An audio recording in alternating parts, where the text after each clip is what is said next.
Hello and welcome back to the Jet Press Podcast. My name is Justin Freed, and I'm joined, as always, by my good friend Mike Luciano, and this week by our special returning guest to potentially, destroy, shit on Zach Wilson again. Welcome back to the show, Charlie Baduini. Fellas, what's going on? How you doing? Well, I'm doing pretty okay. Apologies for some technical issues because we do the same thing every time to get set up to link it to a stream that we create beforehand, and then sometimes it just doesn't do it, and it makes an entirely new stream. And we did the exact same thing that we always do. So what happened? I don't know. But if you're following us to the new stream, welcome aboard. Sorry about the delay there. Charlie, how are things? Fantastic, Mike. I'm sure, Justin, you're still buzzing from last night's Knicks Game 1 comeback victory. So it's been a great day. Slept real easy last night and ready to talk some Jets. Dude, I want to issue a quick moment of gratitude to Mr. Captain Clutch himself. The Brunson burner was ignited last night, and I would like to pay my respects in honor of Jalen Brunson, in honor of Mikal Bridges, in honor of OG Anunoby. When I have 3 future children in the future, I will be naming them Brunson, Shamet, and Agugwa. Shout out OG Anunoby. Shout out the Knicks. Amazing win. I'm still buzzing. I like how you didn't do Jalen, which is the regular name. Well, my ex-wife's name is Jalen, so we're not doing that. Anyway. Oh, well, there you go. Okay. Lord drop. Oh, God. So we got to go. Whoa, Justin, that got me. It is funny because when I'm watching the Knicks and I'm like, sometimes you get into it and you're like, oh, yeah, great job, Mikal. Great job, Deuce. I can't do that. Like you're on a first name basis. I can't. I got to say, I can't say Brunson's first name. It just feels weird. I can't do it. But anyway. My team will have now helped build a champion via trade with every team in their division. So it's true. Mike, did you see that Day'Ron Sharp was at the Knicks game? Well, so were a lot of other people. Like, okay, I'm supposed to not go to game. I don't know. He lives there. What do you? I'm just saying. I don't know, man. Weird look. No, it's not. Okay. All right. That's fine. Other guys were there. I don't know. Gershon Yabusele was there. Yeah. Shout okay. out. Salute. Yeah. Once if you lived in New York, like if you lived in the city and you had the money, you wouldn't want to go to that. Yeah, I guess we should start Austrian Jet fans should start a GoFundMe to send Charlie and I to a Knicks playoff game. You know my thoughts on Knicks fans. Not you people. I just think the Knicks have the highest percentage of people who normally aren't Knicks fans that come out of the woodwork when they're good. I think that's a product of having a large fan base. Like I feel like any fan base in sports that is that large is going to have a large amount of people like that. Yankees fans do it too. I guess the big ones, Lakers, Cowboys, are kind of just like so. I'll say that those are more extreme. Like there are way more diehard Knicks fans than diehard Lakers fans. That's just a fact. Yeah, but like again, like I said this before, and look, year 23, I get it. I respect it. Anne Hathaway, all of a sudden you're a Knicks fan. I'm not buying that. She goes to some games. 1 second. She goes to some games. Wait, Brian said, "What happened to new webcam? It is currently equipped. Is there a problem with my new webcam? Does it look bad? I hope not." So now that I got the back end all sorted out, we're gonna get into a nice little fun exercise here. We're gonna look at all the Joe Douglas picks. So over 5 years of drafting, figure out which ones were good. Spoiler alert: there's not that many of them because you guys know that because you're Jets fans, and which ones really stink up the joint as we hit the dog days of the offseason where the roster's finalized. Let's go and look back at how bad Joe Douglas was. Thank you for tuning in. You know where to find us: Apple, Google, Spotify, or wherever you get your podcast. We are there. And on YouTube, like the stream, subscribe. All those things are actually really good for helping get us up the algorithm. So make sure you do that. Be active in the chat. That helps because YouTube likes to see active chats when they promote live streams. That's how you help support the show. Let's without further ado, before I end up choking on my Arizona iced tea here, we're going to go and get into our little handy-dandy tier list, as we are wont to do. Mm-hmm. As you see right here, we have S, A, B, C, D, fairly standard in terms of ranking. Not an NFL player. We're not going to go in-depth on some of those guys too much because if you're coming here for hard-hitting Cameron Clark or Zaire Barnes analysis, I'm sorry, we're going to have to disappoint right there. I kind of wanted to have a 10-minute Hamza Nasruddin combo. I don't know about you. And then we're going to get started right away with an obvious one, a special tier below not an NFL player with its own special purple color. and I'll let Charlie take the lead on this because only one player in Jets history is deserving of a tier like this, and that is Mr. Zachary Capono Wilson. Yeah, we were talking about this before we went live about how just when I'm on, that means it's a bash Zach Wilson o'clock. And, you could make the case he's an NFL player because he's still bouncing around rosters, like unlike some of these guys on this tier list. But just as we went over in the March Madness bracket of worst Jets draft picks of all time, just the overarching doom that the Zach Wilson pick, that no one had any idea of how bad it was going to be on draft night 2021, of just what this draft pick was going to do to the franchise. He does deserve his own tier, his own special place in lowly Jets history, as he's just Zach. He's just Zach. Yeah. I mean, Joe Douglas had so many defenders. This is the kind of pick that if that's your first big swing, I know he had a certain guy that we'll talk about a little bit later who's a little bit more portly than Zach Wilson, but like this was his first big quarterback swing. And you do it with that. Most GMs don't get a second chance, and he got second, third, fourth chances after that. Minor miracle. He's looking back on it, minor miracle he survived as long as he did. Yeah, I mean, we did the worst Jets draft picks of all time bracket, and Zach Wilson won as the worst draft pick. He has to be below any of these guys. Like, yeah, is he a better football player than Jalen Key, than Zaire Barnes? Probably, but he was more damaging to the organization since he was the number 2 overall pick. He's the worst draft pick. Very, very much arguably in Jets history. I think we would say that he is. And I think absolutely is the worst draft pick of the Joe Douglas era. He deserves his own tier, the Zach tier, if you will. And I think that's about all we have to say about that, right, boys? I mean, I could go for like a half hour if you want. Well, unfortunately, we're on a time crunch here. If we do that, then we will miss our 15-minute Jonathan Marshall discussion. So I think we have to move on, just out of necessity here. That's a nice segue, by the way, because if we're going to go like alphabetically, look who the next pick is. It's Elijah Vera Tucker would be the next pick here. Why is it a nice segue? Why was Jonathan? Because he got picked right after Zach. Oh, I thought you were saying my Jonathan Marshall comment was a good segue. And I absolutely not. Well, Elijah Vera Tucker is next. This will be in alphabetical order. And if the three of us together can't figure out which one, because some of these faces, I feel like who knows what, I don't know. Who knows what Jabari Zuniga looked like? Do people remember that? We could just sort it by alphabetical order. We'll try to figure it out. But Elijah Vera Tucker is next. I think he's clearly not going to be in the top S tier, but I think the A tier might be calling his name. Obviously, we're going to be grading on a curve here with some of these. It's unfortunate because obviously the injuries derailed what could have been a much better career for him. And he left after his rookie contract, and who knows what he's going to do after in his post Jets career. But he was a really good Jet, and I think AVT probably is either A or B tier. I just don't know how many S and A tiers we're going to have. I'm fine putting him bottom of A tier right now. I don't know what you guys think. I can't put him in A tier for 3 reasons. Okay. Number one, as good as he was, A tier to me is like high level. I don't think he was high level. I think he was above average.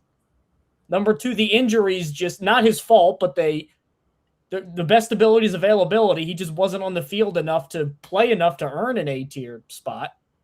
And then number 3, the way he left and who he left to. Hard to put that in A tier. Yeah. I you know what? I'll say this too, actually, to make an argument for B tier here. I also think that if we're basing this off of value, right? Because we're gonna have to remember AVT is probably a better player than, or you could argue he's a better player than Jamie Sherwood. Jamie Sherwood was better value than AVT considering where they got him. You also have to remember the Jets traded up to take Vera Tucker, which trading up in the first round to draft a guard, you better get an all-pro guard. And while Elijah Vera Tucker is a really good player, he's not all-pro. I think I've talked myself into B tier. Charlie, what do you think? Yeah, I was going to go with B tier as well. I mean, as good of a starter as he was, when he was healthy, just playing half the games throughout his Jets tenure is just a really massive mark. And it was when we first started talking about this, it's kind of tough because I would have liked to have seen how we graded out some of the other like mid Joe Douglas draft picks before we started, going into the higher tiers of who's going to be where. But I think B sounds about right for AVT. Trading up to get him. I mean, look, he was a good player when he was healthy, and hindsight's always 20/20. But if you wanted to trade up for a lineman, I think Christian Darrisaw was available. And if they went and got Christian Darrisaw, maybe things are a little bit different. That's absolutely a fair point. Although it'd be weird because the fallout would be they probably don't end up taking Fashanu and Membu, obviously, because they'd have one of their tackles. But I'm not complaining about Darasaw and Membu either, personally. No, I wouldn't be. Well, Charlie, it's funny you mentioned mid Joe Douglas draft picks because the next one we got is Ashton Davis, who I think Ashton Davis probably ends up belonging a little bit higher on this list than we would think. I think Ashton Davis was a good jet. 3rd round pick, so it wasn't like he was like a later round pick, but I'm pretty sure he was like kind of late 3rd round, right? He wasn't like an early 3rd round pick. Playmaker for the Jets at times was their only defensive playmaker. Not a high level starter by any means, but a high level role player who I think is a fringe starting safety and a core special teamer. How do you guys value that? Is that C tier to you? Is that maybe even back end of B tier? Like, again, we're going to have a lot of bad draft picks on this list. I wonder where Davis ends up falling here. He's C tier for me. Say that 5 times fast. And because, I mean, early on in his career, he was viewed, I think, as a very big disappointment. I remember I was excited when they got him because I didn't think he would be there then. And look at how we're talking about D'Angelo Pons and what we're thinking about him for the future. This was like 20 picks later, and he never really even had a shot at being a long-term starter at safety. He only kind of redeemed himself in that last year where nobody was making plays, and he'd come in for like 5 plays a game, and somehow the ball would just find him. And he's still in the league. He's a good enough athlete where he's ridden that to still be in the league now. But I mean, this guy was a high 3rd round, top 70 pick, and he never really played like that. Like, if you got him in the 5th round, he played like that. That's exactly what you draft guys in the 5th round to be, except they got him 69th overall, which not the best use of a pick there. Yeah, I think C tier is probably a good spot for Ashton Davis. Definitely, yeah. Having a nose for the football, just like magically for like a fringe player like that is always kind of interesting. I actually remember thinking there was a chance he could come back with Brian Duker getting the DC job, but C tier sounds about right. And I don't know if you guys want to get into this now, but is there like how much of a pass do you give for that 2020 draft class being like the COVID year? You know what I mean? Like was there really that big of a problem with being able to evaluate prospects and trying to figure out who's actually going to be good when you can't always get these in-person meetings and interviews and workouts? Was that, do you think that weighs on that draft class at all or not really? Yeah, a lot of teams did just fine. Yeah. Bengals did just fine. Yeah, I think it's one of those, it's definitely one of those things that mattered, but it was a level playing field for the entire NFL because every team was kind of in the same boat with it. Yeah, I'm fine with C tier for Davis. I didn't realize, I forgot that he was 68th overall, by the way. So a very high 3rd round pick. I kind of thought he was, for some reason, later 3rd round. With that in mind, if you're taking a guy top 70 and they're a fringe role player, it's hard to put that anything higher than C. I do think Ashton Davis was a good jet, but I'm fine with C tier here. The next player that we have, there was some of these, like I said, some of them are going to have headshots. Most of them will, but some of them, if they're still in the league, it's just hard to find their Jets headshot. So this is Braden Mann. That's who we got up next. The Jets used a draft pick, I believe a 6th round pick, on Texas A&M punter Braden Mann. Lasted his rookie year with a rookie contract with the Jets. Has now gone on to actually be a pretty good punter for the Eagles, but I feel like this has got to be D tier. It's right? D tier. I'm shopping for your next car. Contribution to the what about Jets a sunroof? What was that? Sorry, it was an ad. I wanted. Is that Jalen? I have an ad. No, Jesus. No, I haven't. It was an ad on the tier maker thing, and I have an ad blocker, but it doesn't work. It didn't work on that and that Pepto-Bismol ad up there, but no, I can't get rid of it. So now that we're back on track, I'm only weighing this on what they did with the Jets because Braden Mann's actually been pretty okay in Philadelphia. Mm-hmm. Why I'm giving him D is because when he came in, don't you dare. When he came into the league, remember when he was viewed as like this generational punter prospect? It's like, oh, he had 52 yards of punt in college and something like that. Like that was the level he was at Texas A&M. And then talk about never fulfilling that. Like he just, the power was gone.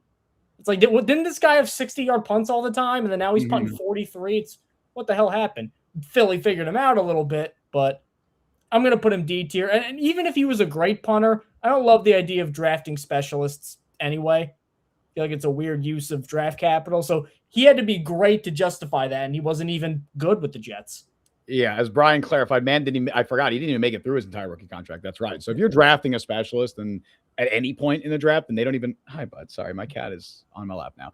It doesn't even make it through his rookie contract with the team. Hard to put that anything higher than D if you're using draft capital on a specialist. Brian also said that he would move Ashton Davis to D tier. I think if it wasn't for his last year with the Jets, where he kind of was like, all right, this dude actually has a role on defense as this third safety playmaker type who's also a core special teamer, I'd agree.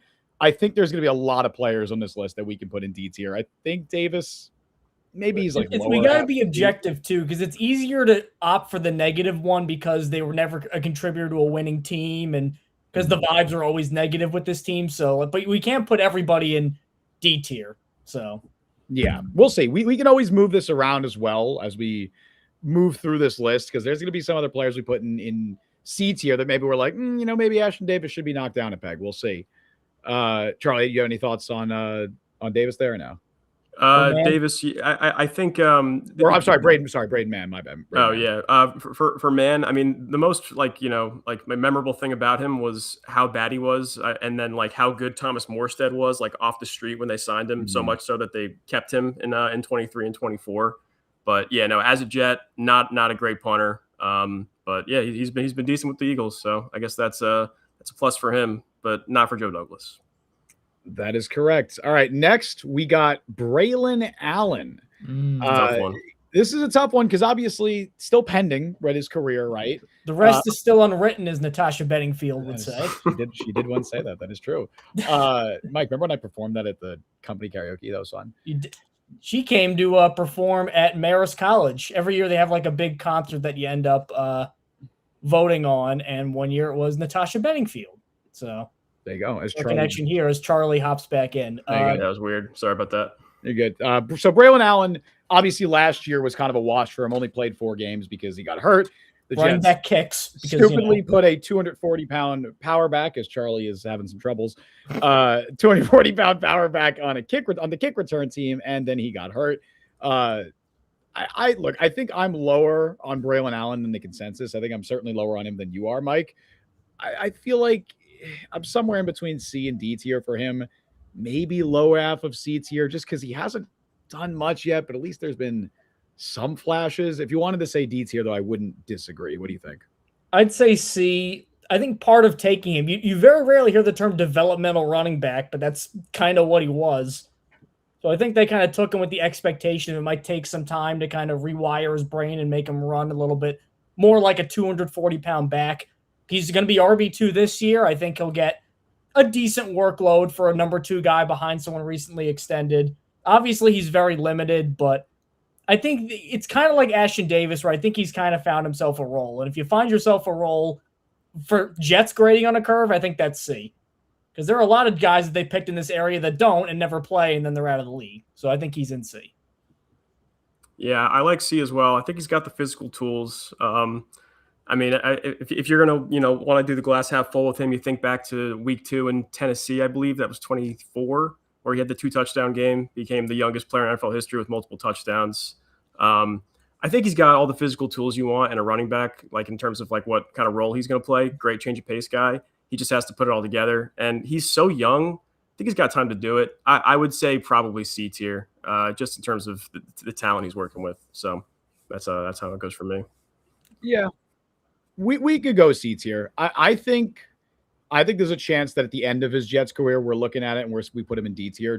I think I'm lower on him, on his developmental arc as you guys are, and maybe as the consensus is. Maybe that's just also a belief about Mike, you mentioned the concept of the development of running backs. We don't see that often, which we don't, and there's a reason for that because generally it's rare to see a running back come into the NFL and take a while to develop to become it's oh, look at the physical traits that Braylon has. You just got to be able to put it all together.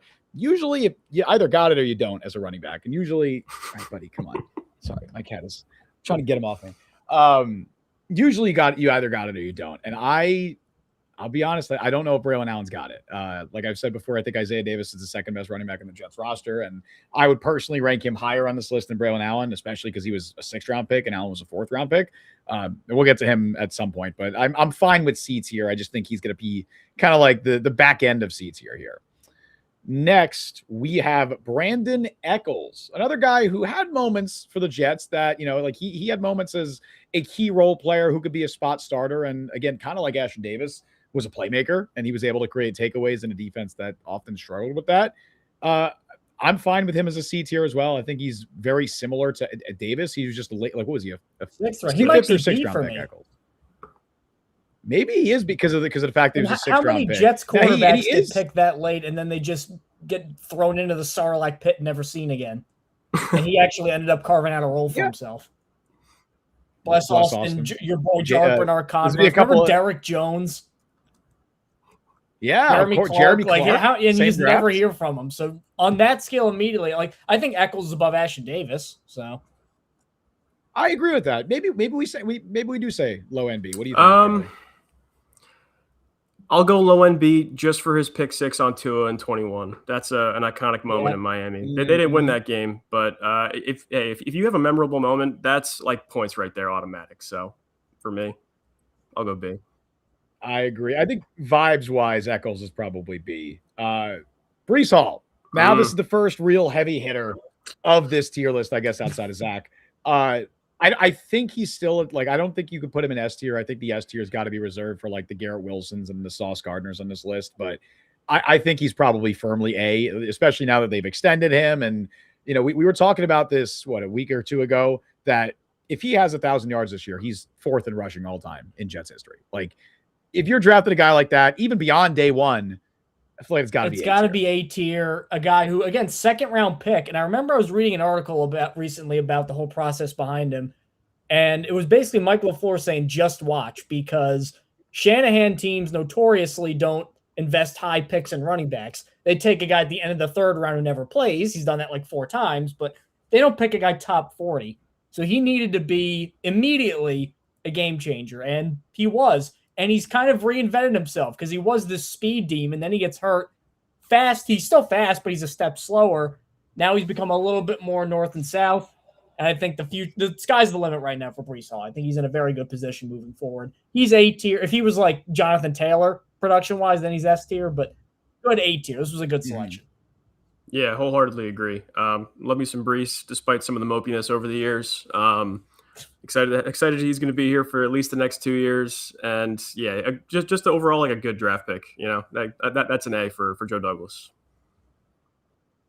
And I think Breece is someone who has a chance to climb into S tier. Like if he's with the Jets for the duration of this contract, if he's with the Jets for the next 3 years and he is a top 10 running back to pushing like top 7 or top 5 for that time, he's going to be an S tier. Like he will go down as one of the better Jets draft picks if he becomes the 3rd best running back in Jets history, because 1 and 2 are Curtis Martin and Freeman McNeil. If he becomes 3, then I think he can move him up. Yeah, if he passes Boozer. He totally can. Like he absolutely can end up passing Emerson Boozer again this year. If he ends up with like 1,100 yards the next 2 years, I believe he does pass Boozer in rushing yards in Jets history. So he has a chance to keep climbing. But even based on what he's done to this point, he's an easy A tier.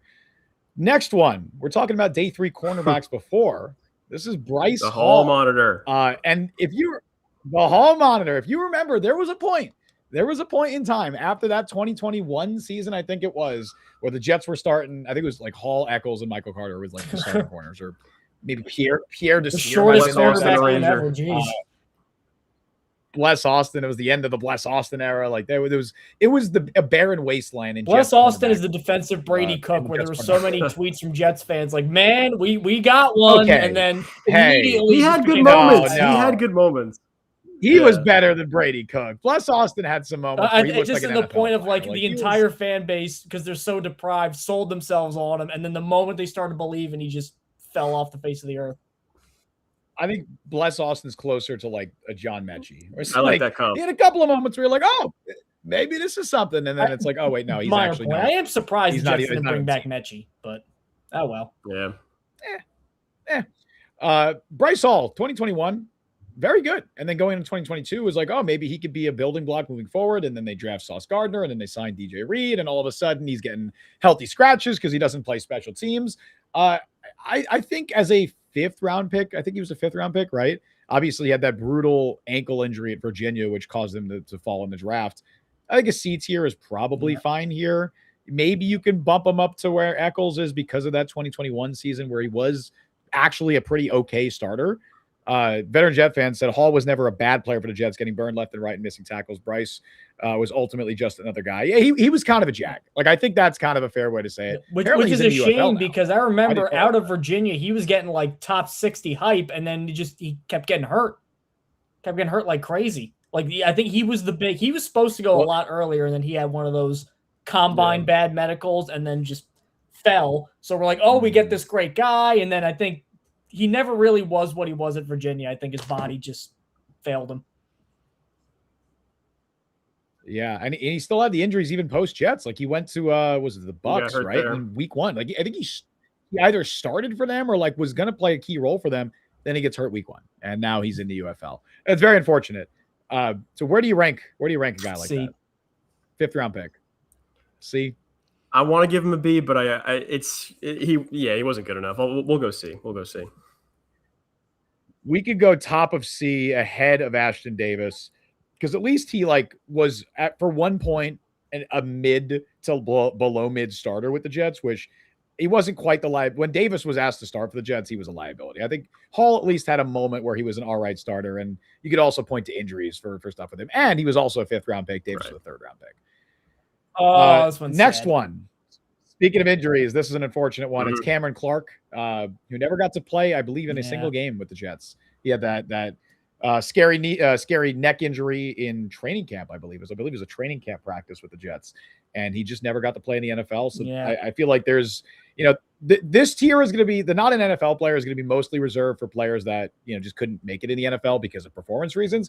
But there will be 2 players on this list. We'll spoiler for Jordan Travis, who's coming later, who unfortunately belong in this tier just because they never played in the NFL because of injuries. But what are you going to do? No, it's not. Cam Clark's doing really good stuff. He was working with the Jets organization. I think he's like I don't know if he's like a coach, like a scouting assistant or something, like a trainer. He's doing something where he was working as like an O-line trainer of some kind. I think he was in performance training. He's doing really cool stuff, and I'm happy for him that he's been able to find a career after. Is it a problem that I wanted to look him up and I put in Caitlin Clark? I'm like, I'm not finding anything. Well, that makes sense. It's like, I didn't know Cam Clark played. Jesus, guys. How is he allowed in the WNBA? That's problematic. Yeah, this is wild. So that's Cam Clark. Next, we got a 4th round pick out of Pitt. This was the year the Jets drafted 2 players out of Pittsburgh. Technically, friend of the show. So don't be too mean here. This is Carter Warren, who was the Jets' 3rd pick in that 2023 draft class after they drafted Will McDonald and Joe Tippmann. They come around in the 4th round, and they select Carter Warren as a developmental tackle prospect. I think he's somewhere in between D and not an NFL player. You don't think for a second watch Carter Warren and go, this is an interesting developmental tackle? Or did you go, my eyes are bleeding, get him off the field? Well, he is 27 years old and still currently on an NFL roster. Really? The Dolphins. So let's be careful with that obviously language there of NFL roster. I think because of the lack of offensive tackle depth in the NFL and just how bad offensive tackle depth is, he might be I think he's a practice squad caliber, 5th or 6th offensive tackle on an NFL roster, which I don't know if you call that not an NFL player. Do you call that D tier? I don't know. I'd say not an NFL player, man.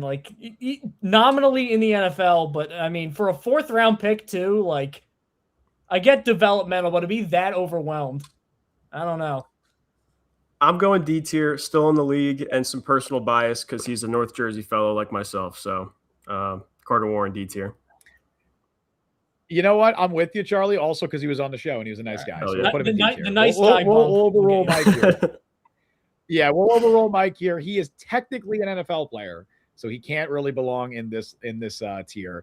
Billy's saying why we bring this up in a year. What is this comment? In a year, we're at least going to the division. Okay. Let's go, Billy. Let's go. Look, I love the optimism, buddy. Also, it's May 20th. Name something that happened with the Jets in the last week. Okay, so yeah, nothing has happened. I thought this is a fun thing to do, and it is a fun thing. It's also fun to reminisce about some other. We're purging all the bad memories and moving forward with. Yeah. So fun. We didn't get to mention this last week. The Tim Patrick thing was last week, right? Yeah, last week we did have another instance of the Jets news dropping wide receiver news on a Wednesday because the Jets signed Tim Patrick shortly, like literally like an hour and a half after our stream. After we mentioned that it was a possibility, by the way. I bring this up because the next two players in this list have also been members of that elusive club of Jets dropping wide receiver news on a Wednesday. Because first we got Denzel Mims. Derailed by and salmon. I feel like this one, dude, legitimately, I think this might be not an NFL. This is not an NFL player, which is shocking because I thought he was going to be a very good, like, when they got him, like, let's not be, Monday morning quarterback here. That was viewed as, wow, what a great value pick by the Jets. And then he never caught a touchdown. How did he do? How? I don't get it. He's currently also in the UFL, I believe, right? Who does he play for? For what, Dallas gas Renegades. money or like, I don't know what he's getting there. Jeez. Room and board? I don't know. Is that where Becht went to coach? Because I know he was with St. Louis. Is he with Dallas now? I forget. Anthony Becht? Orlando, I Anthony think. Becht? Orlando, yeah. Because he was with Anthony Becht in St. Louis. Yeah. So Denzel Mims has actually not appeared in a regular season NFL game since leaving the Jets. So he's got to. Ryan Sturgis is not an NFL player with 5 exclamation points. Yeah, he's not. Which for a second round pick to be not an NFL player, that's Hackenberg. Like that's Hackenberg level. Like that's wild, man. That's wild. So we'll put him in not an NFL. I'll put him. No, he's got. Didn't he request a trade? Didn't he request a trade at some point, like later in his tenure? I think it was like trade me or cut me. He was traded. Said, all right, we'll cut you, and then never played again. No, he got to the Lions. I think he was traded to the Lions. Yeah, he was traded to the Lions for a conditional pick, but I don't think it ended up being anything because he was waived injured less than a month later. So I don't think that became anything. The Jets did not give him a legitimate chance within the offense. How dare you? They gave him a chance. He had a chance. He was just bad. Mims' agent. Oh, Mims said that. Okay. I was saying someone in chat said that. Veteran Jet fan says, funny the perception of the Jets when you get outside his bubble. Patrick Doherty, who writes for NBC, Roto World, ranked the NFL GMs and had Muji last among returning GMs. That is crazy. I mean, he had Glenn last among coaches. That is pretty wild. Looking at the totality of what Muji did in his year and a half with the Jets, I don't know how you put him last among general managers. Obviously, you're not going to put him in the upper echelon until like win games or prove anything, but it's just the value of some of this stuff. And it's not like the draft last year was bad. Like Armand Membu was one of the best rookies in the league, and that was certainly not a consensus pick at the time. If you're going to dock him for the quarterback stuff, I would ask you to, what would be the alternative, right? Like Justin Fields, I feel like that was a fairly popular pick at the time when the Jets signed him. So I don't know. That is speaking of second round wide receiver. But anyway, though, we got the oh boy.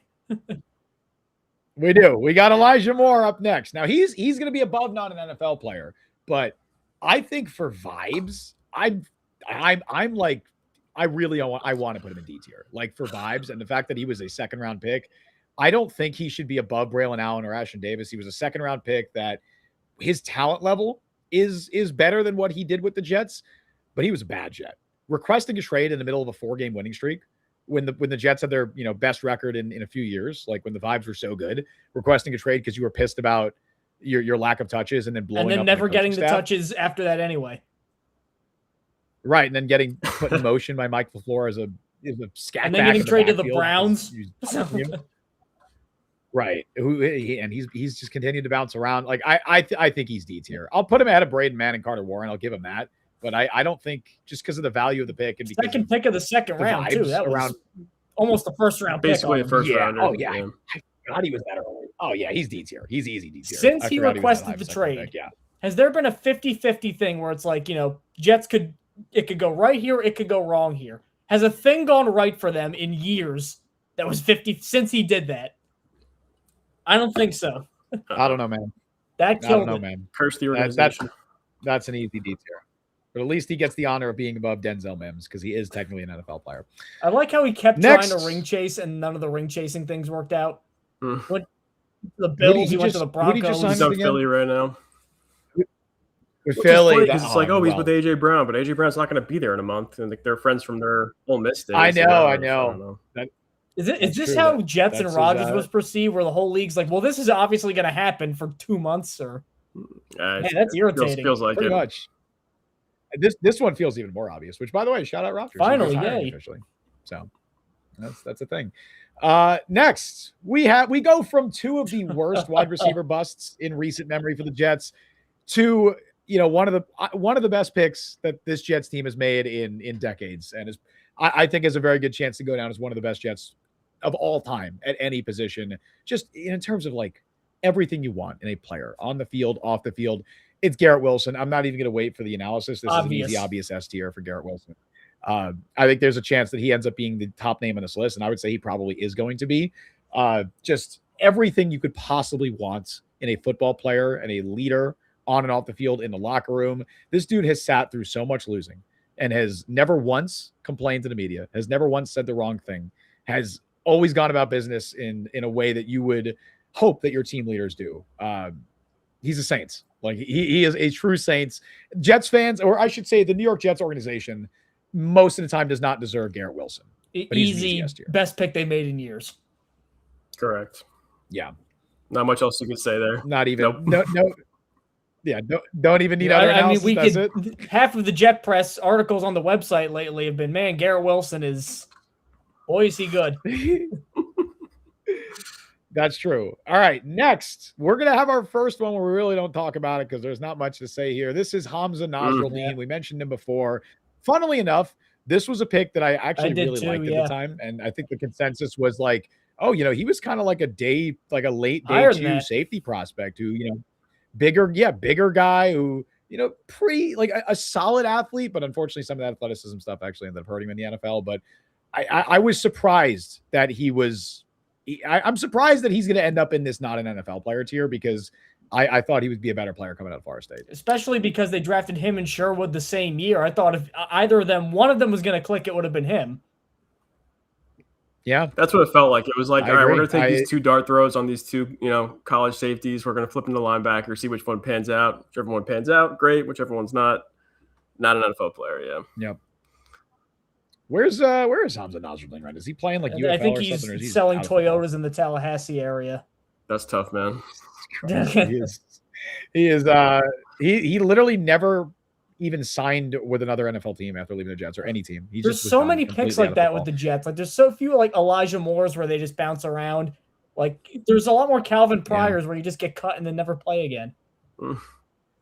He is the definition of not an NFL player. But a guy who I'm a bit higher on and who I'm going to fight to be ahead of Braylon Allen in this list for sure is Isaiah Davis. 6th round pick. Look, I don't want to proclaim myself the president of the Isaiah Davis fan club here, but I think he's a damn good NFL player. I think he's someone who's going to last 8, 9, 10 years in the NFL, which as a running back is a major, major accomplishment. Contributes on specials as one of their core special teamers. Probably the best pass blocker on the roster. I think he's a good pass catcher too.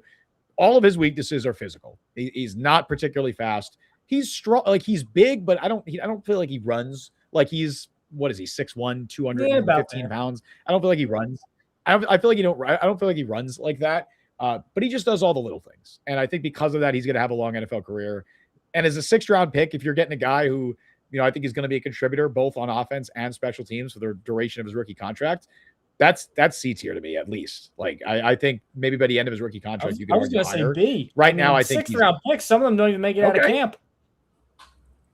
And this guy might be RB2. You know what? 4 years down the line. So we're saying we did put Eccles in B tier. I do think Eccles had more moments for the Jets than Davis has to this point.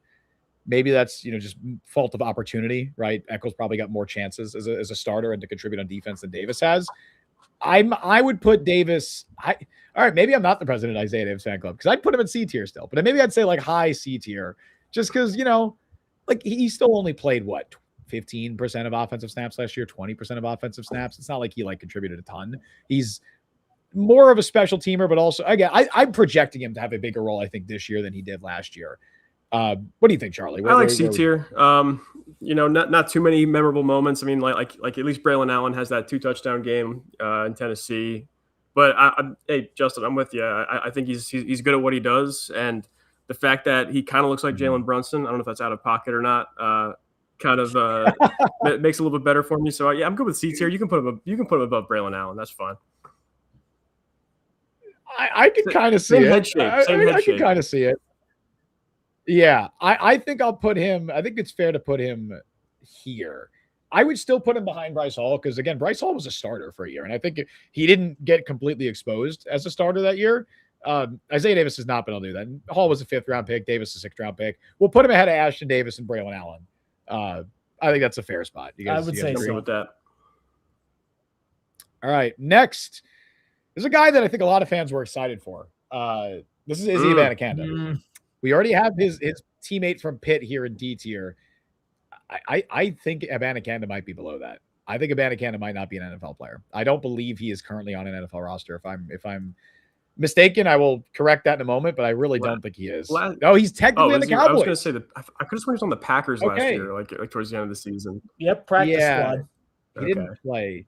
He didn't play. He actually has not appeared in an NFL game since he was cut by the Jets. So, and he played in 6 games with the Jets, averaged 3.2 yards per carry. Guys, I'd put him over Warren, though. I feel like Abanikanda was just anonymous and did nothing, and Warren was more actively bad. Well, Warren is so that's where he has to go. But if we're going to go on the logic of Carter Warren is in D tier because he's on the Dolphins right now, then... Well, Carter Warren played more games. That doesn't mean he was better. Carter Warren... Well, he started 6 games, played 14. I think Warren is maybe it's also just like there's a lot more running back depth in the NFL than offensive tackle depth. So maybe you could argue Abanikanda is better, but Abanikanda sucked with the Jets, man. Let's be real. Also, you know what? It's because Carter Warren was on the show. That's why he's above us. Because Carter Warren was on the show. There you go. And that's literally the only reason. Abanikanda was a 5th-round pick, so you could also make that argument, I guess, that technically it was a lower investment. But that is a huge scouting whiff of mine. I had him as a top 100 player. That was just a whiff. Yeah, you were real. Well, look, he was a physical traits guy, super fast, big dude. Like, I get it. Just couldn't play running back in the NFL. And he just had no vision. He just hole wasn't open. He had nothing, no other arrows in his quiver. Yep, unfortunately. Another one who I think is going to belong in that tier. Actually, that's the next 2 more. Yeah. Tier. This is Jabari Zuniga. He's not an NFL player, and this is another like Denzel Mims caliber, like 3rd-round pick. You used the pick after Denzel Mims. Yeah, you used a pretty high draft capital on a guy who just literally from the second he got into camp, it was like, oh, this guy just isn't even. This is Tyler Barron. Like he's Tyler Barron. That's what they picked him in the 3rd round. Except they picked him in the 3rd round. Like just a complete nothing in every possible way. I don't know if he played in an NFL game after he left the Jets. He might have briefly for the he played 1 single NFL game for the Saints in 2022. 39 defensive snaps. He actually had 2 tackles, which almost as many as he had with the Jets. So we'll put up there. Shopping for your next car? Oh. What about good? Whoa. All right, we'll put Zuniga in not an NFL player. I don't know how you come out of the first 3 rounds in your first draft with Mekhi Becton, Denzel Mims, and Jabari Zuniga. I don't know how you manage that. All time. Yeah, man. Top 80 picks. And yet here we are. That's brutal. I'm keeping Cam Clark at the top of a non-NFL player because it's not his fault. Not his fault. We'll go Izzy. We'll go Zuniga, Mims, Hamza. Shopping for your next car? Dude, again with the shopping. Justin does not need a car. I don't care. I already have Capital One. I don't care. All right. I don't know how to. All right. So before Capital One invades again, James Morgan. I do have to mute the tab. You're totally right, Brian. Thank you so much for saying that. How do I mute site? There we go. That'll do it. That should do it. All right. It would be so funny 5 seconds later. Just Great call, Brian. Thank you. I'm new to this tech stuff. All right. What do we got next? We got James Morgan, also not Captain an NFL Morgan player. Not an NFL player, which is surprising because when I keep bringing up this fabled Shrine Bowl meeting, but he was the best one there. I'm like, you know what? There's something here as a developmental guy. Nope. Fooled everybody. Not at all. He was good indoors in Tampa, St. Pete, apparently. New York, a little different. And I believe just like who is this? I keep forgetting. Hamza Nasruddin. Actually, no, he's going to be at the bottom of not an NFL tier because he literally never played an NFL game. Yeah, no.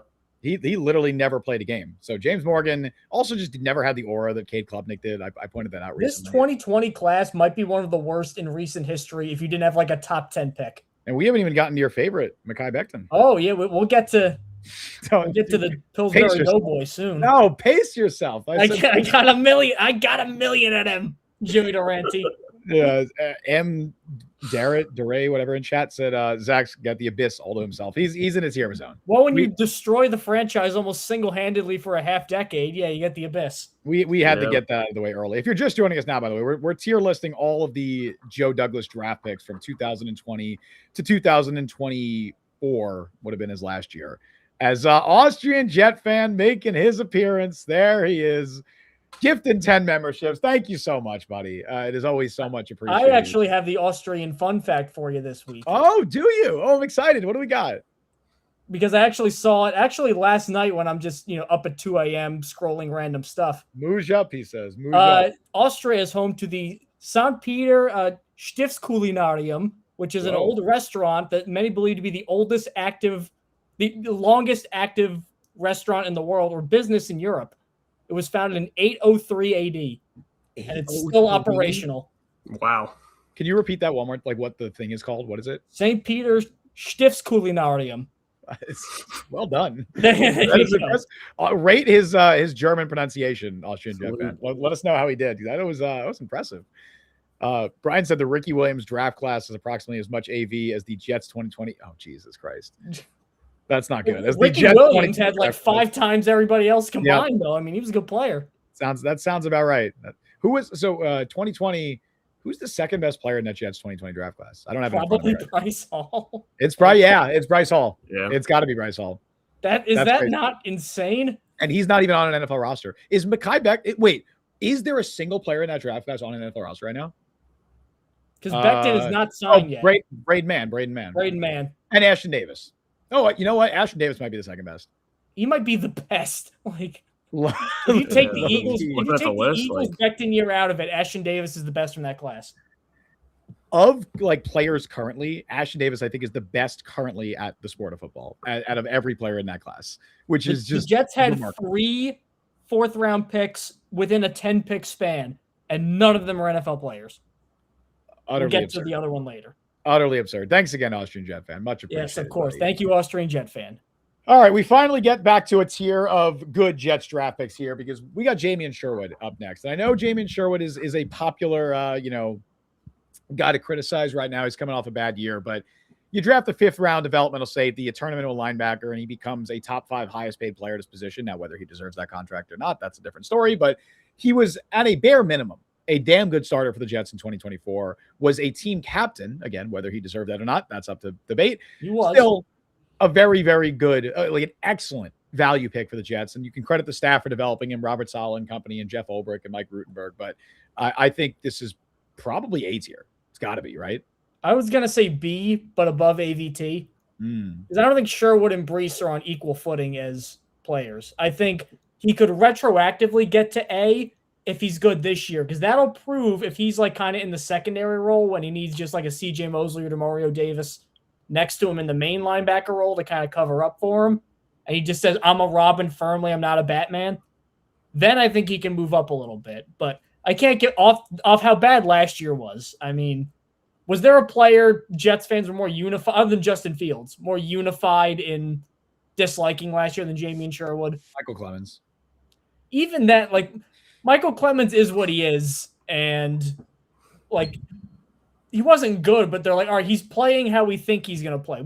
Sherwood was better than linebacker, and he was unplayable. Sherwood was better than Clemens last year. I think Sherwood got a little too much hate. Like I think he was bad, and I think he had a bad season, but I think he was still a starting caliber player. I don't think he was like horrific and just completely unplayable in every capacity. I thought he was highly disappointing and probably the most disappointing player on the roster.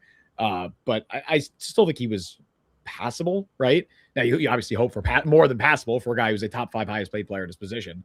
I'm fine with top of B tier, mostly because I guess the sample size is too small. Like he's had 2 years now as a starter. One of them was really, really good. One of them not so good. So I guess B tier is fine for that because he's a 5th round pick. So that's a really good value, even getting one really good year of starting caliber play out of a 5th round pick. But I think B tier is fine for that. Charlie, what do you think? Yeah, top of B tier is cool with me. Can't go A off of one good season, as great as that season was. I think he was a Pro Bowler or like maybe like an alternate or something like that. Possibly. Yeah, I think he was alternate. Yeah, so one good season gets him to the top of B, but Mike, I wholeheartedly agree. If he's able to come back and bounce back alongside Demario Davis, that could absolutely retroactively be an A for sure. Yeah, we got a question. Where was Sauce? We haven't gotten him yet. We're doing this now for the corner. We will get to him. Veteran Jet fan said Eagles fans love Breadman. They do. Listen, teams will love their not uncommon punter. For former Jets to be beloved by their new team. That is true. And also fans love the punter if he's not fucking up. Like it's as simple as that. Fans will love their punter if he's not bad. And Breadman hasn't been bad for the Eagles. Yeah, Morstead, a good example. Next, another friend of the show, guys. It's Jarek Bernard Converse, who listen. If I'm not president of the Isaiah Davis fan club, I guess I'm president of the Jarek Bernard Converse fan club. I think he's an NFL caliber cornerback, and I still believe that even though he's bounced around in practice squads, I think it hurts him that he doesn't play special teams. But that said, what did he do with the Jets? Not much. He's probably going to be D tier, maybe top of D tier, right? I just don't think he did enough of anything with the team. He was a 6th-round pick, so the expectations were low. Shopping for your next I'd put car? him ahead of Elijah Moore. What about third-row seats? He was better than with the ads again. Wait, can you hear ads? We did. Oh, no way. I muted the tab, but it's muted on. Oh, my God. All right, so muting the tab. That was really loud. I'm so sorry. Muting the tab did not work because it muted on my end, but not for everyone else. Oh my God, that was Brian. So that didn't help. I'm so sorry. I don't know how to fix it. Because the problem is ads will be muted, but the new ones won't be muted. So I think you may just have to deal with it. Sorry for that, guys. Continue muting sound. Oh, that opened a new tab. All right, we're not doing this. All right. It's fine. Just let me know if it plays. No, I should unmute it on my end so that I know when it now I have tinnitus, so I apologize greatly. I really apologize to headphone wearers as well. I'm so sorry. I did not know. I remember when I was in high school, I was like recording something like this we had a thing called PSN, which we made like sports highlights, and accidentally in the background, I didn't hear somebody like dropped a metal pipe really loud, and it was in the background. And for some reason, I didn't catch it when I was editing because it was late. So we played it in front of the school, and then there's this big bang. Everybody's, oh, I'm sorry. Well, I apologize. I apologize for making you relive that. What do we think? Jarek Bernard Converse, D tier or D tier in between Man and Carter Warren? Oh, he was. Oh, I know we hate him, but I can't put him above Elijah Moore as a player. Braidman was actively bad at what he did. Bernard Converse just didn't play. And I thought he was good when he did play. Well, then he can't go above Moore as much as we hate him, though. Fine. That pains me. This pains me to do this. But I guess I'll put him below Moore. Just for fun. All right, let me make a case. Let me make a case for him being above Moore. Elijah Moore was the 35th overall pick in the draft.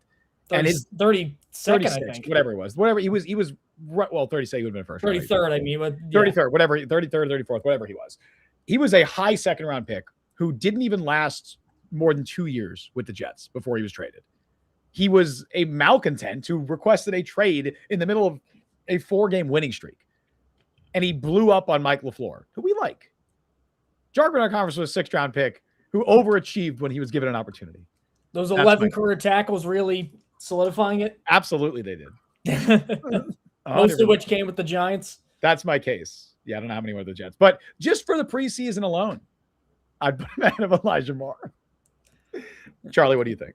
I'm good with D there. Behind Elijah Moore's good with me. What I was going to say was I'm a little fuzzy on this one. Was he one of those guys like a Bryce Hall where he was like a higher rated prospect who had injuries coming out of LSU? Right? Am I misremembering He was at Oklahoma State. He transferred. I remember there was like debate of is he a safety? Is he a cornerback? And a lot of guys didn't know.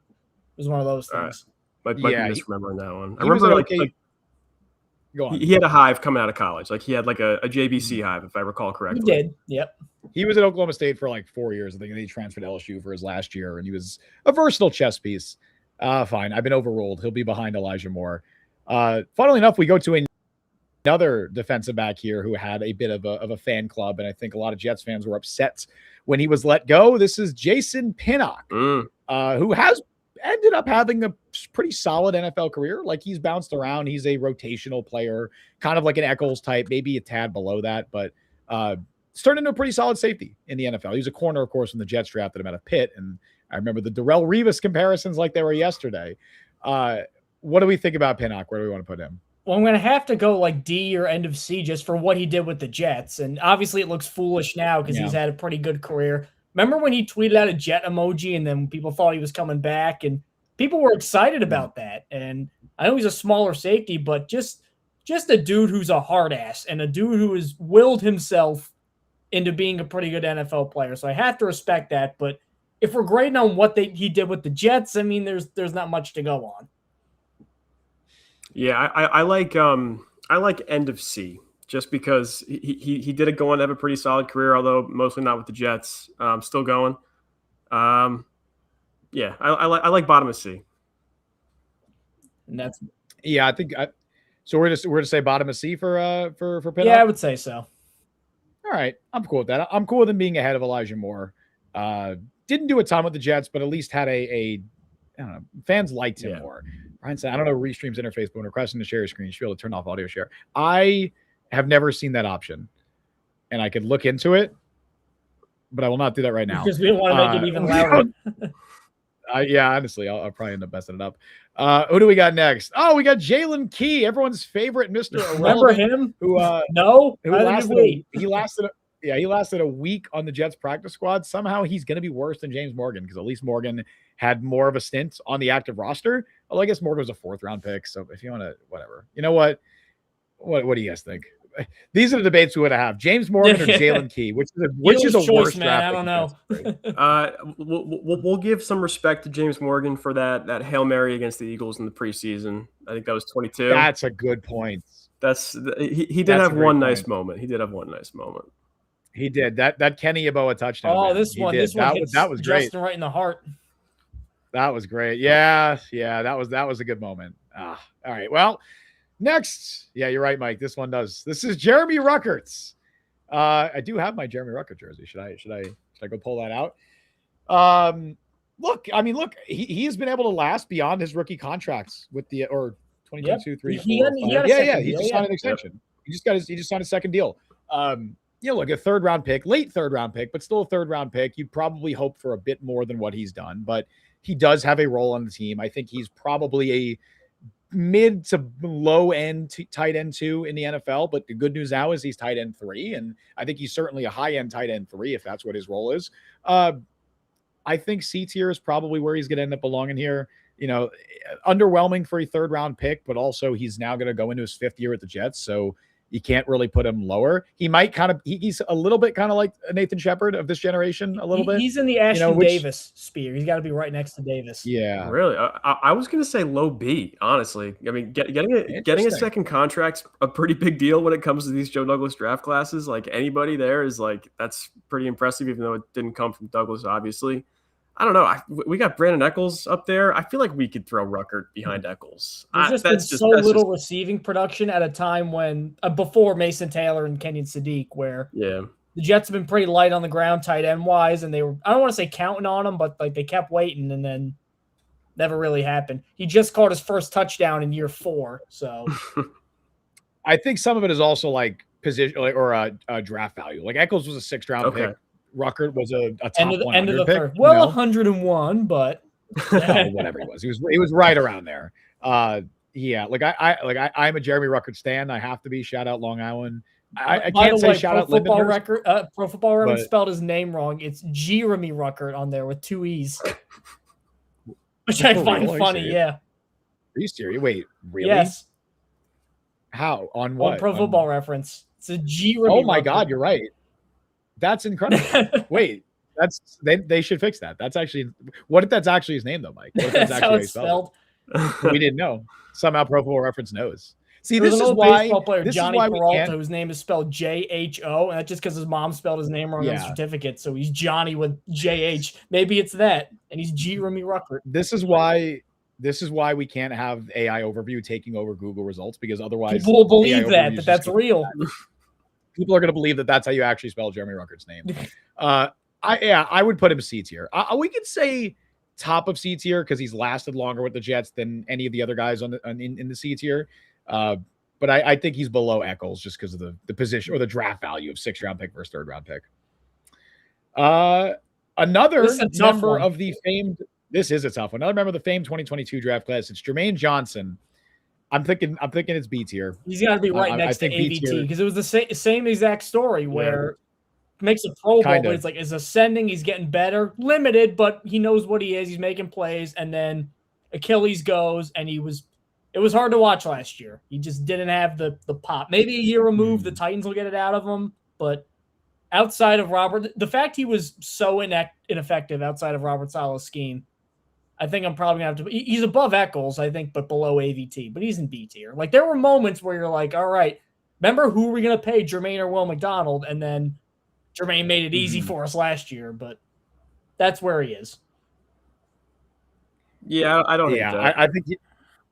I think you nailed it. I'd put it between AVT and Eccles. What do you think, Charlie? Yeah, I think it's at a certain point, like coming out of year 2, he was on pace to be an A, but yeah, the Achilles was tough, and then this past year was not good. So I like that spot in between Eccles and AVT.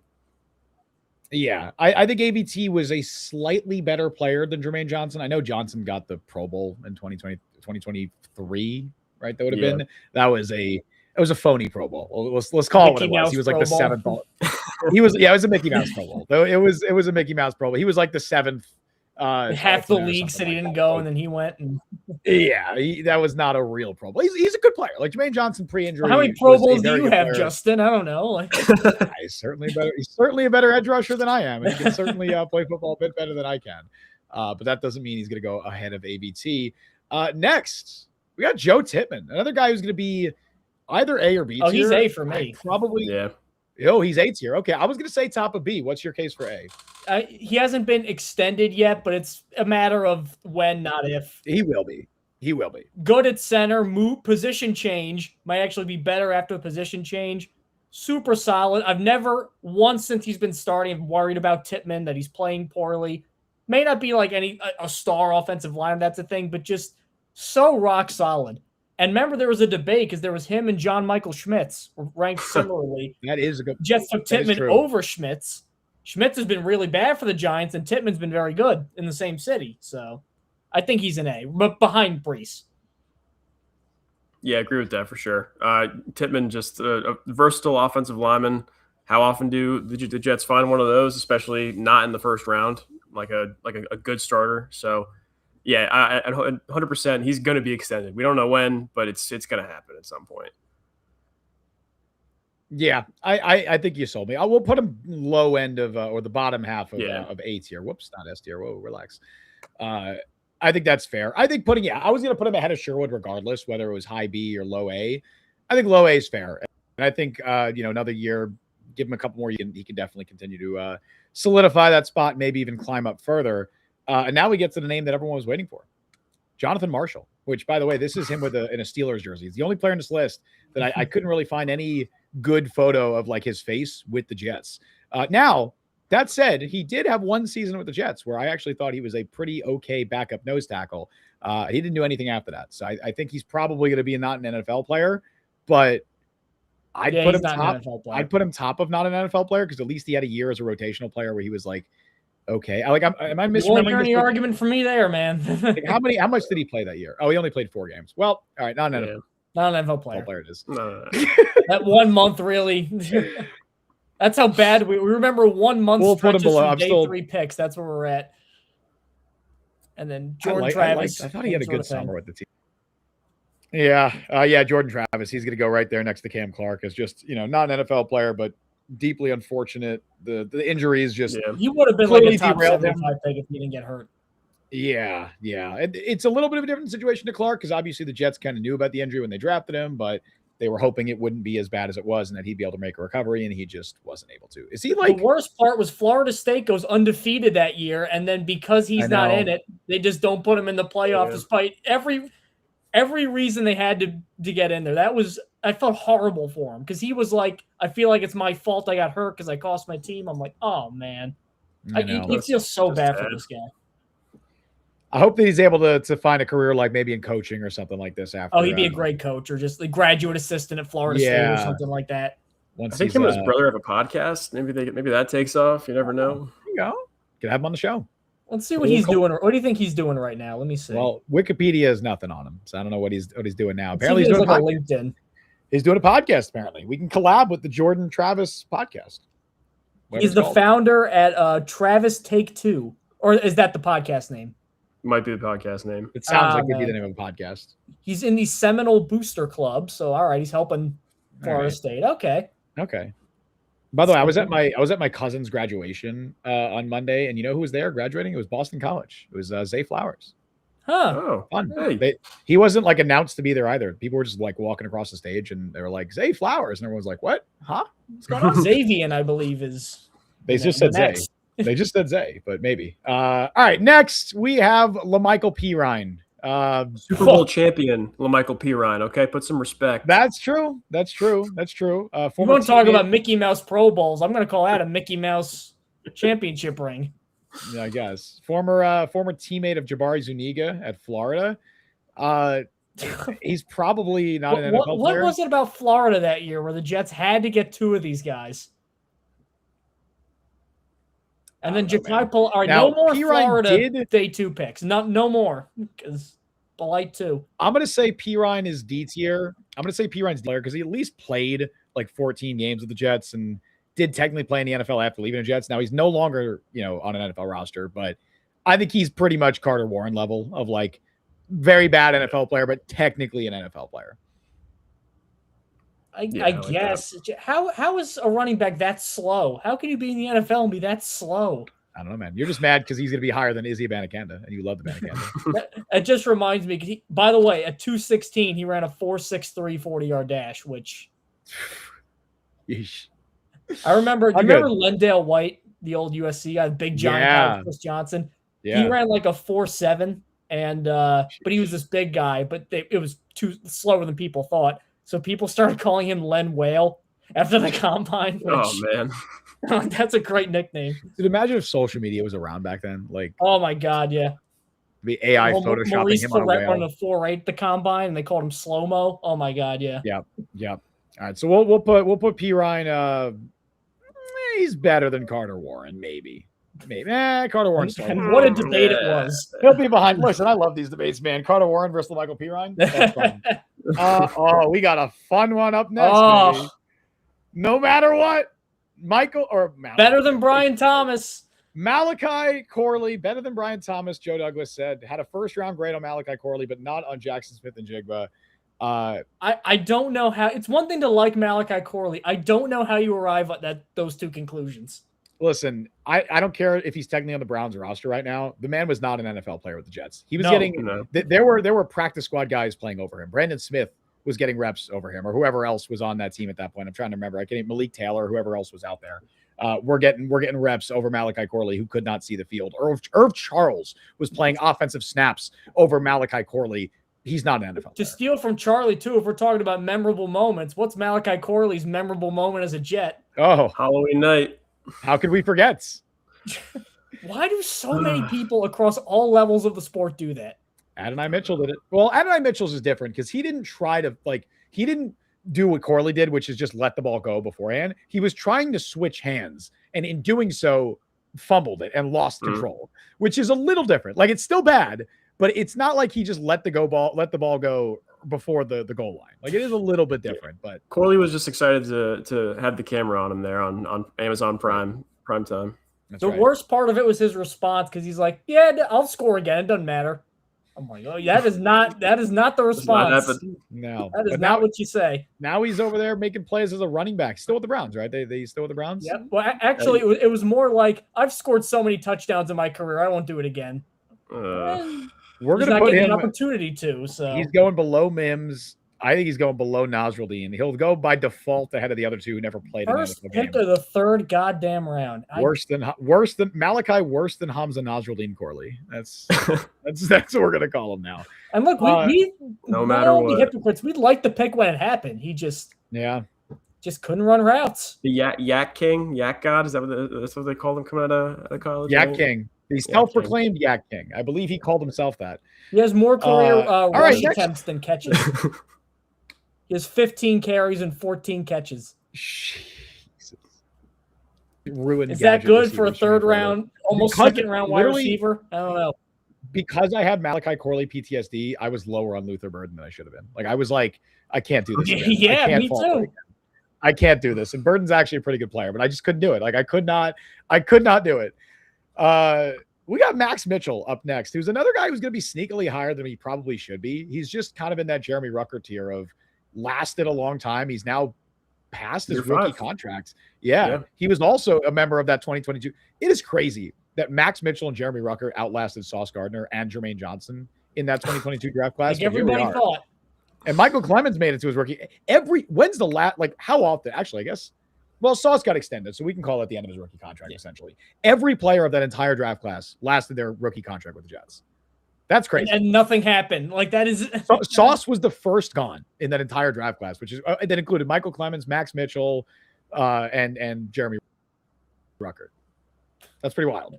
Yeah, I think Mitchell put him in like the C tier though, because again, like to be able to find a role, he looked unplayable early on, and gradually he just kept getting a little bit better, and then now he's a viable swing tackle. Yeah, he's a perfectly fine backup tackle. Was it behind Rucker? Rucker, just kind of like the same logic of a second contract, or even though it's a 1-year deal, just like it's like a decent solid Jet, We don't have enough of those. I think Ruckert is better than Mitchell, and he also gets the hometown bump, which is nice, and his dad's funny. So he's going to be above Max, or I think Ruckert gets above Max Mitchell for that, but we'll put Mitchell ahead of Bryce Hall. He lasted longer than Hall did. I think that's fair. Look who it is. Oh, buddy. All right, Mike.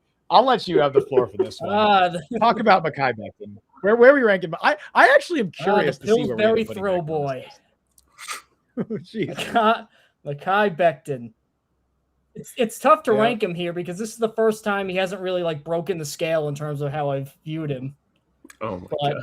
All right, looking at him, I'm gonna put him in the D tier because he likes donuts, and also because I knew that was coming, bro. I knew that was coming. I got 1 million at him. Is he better? Is he D tier? Well, because here's like. Unplayable with the Jets. Then he goes to the Eagles, and he looks legitimately good. He has the good year with the Eagles.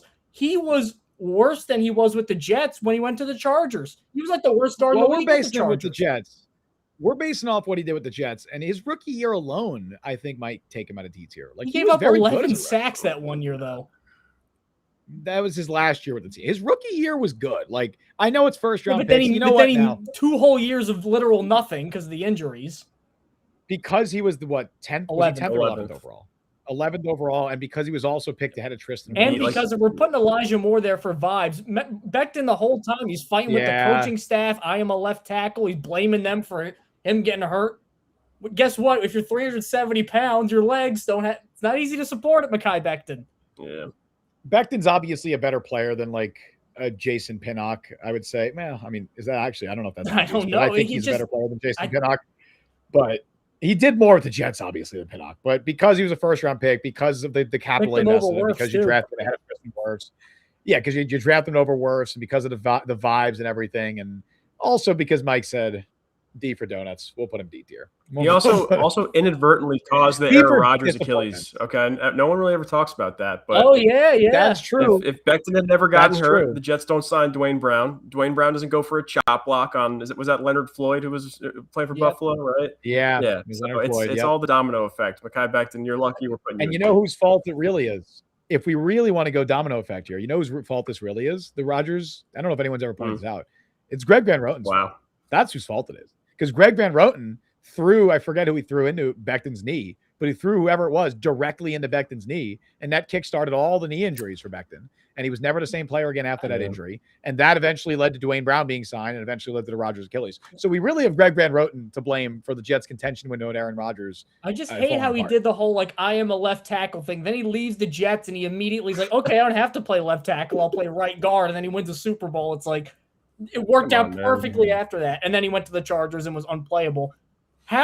He graded out, because I did this for an article for PFF. He was the worst run blocking guard in the league for PFF. How are you that big and that strong and you're a bad run blocker? I don't, it befuddles the mind. By the way, he was fighting with the Chargers staff too, by the way. So he was.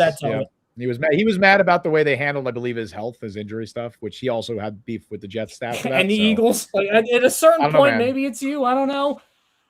Yeah, I don't know, man. All right. Well, we got a little duo here of Michael Carter and Michael Carter second. We'll do the first Michael Carter first.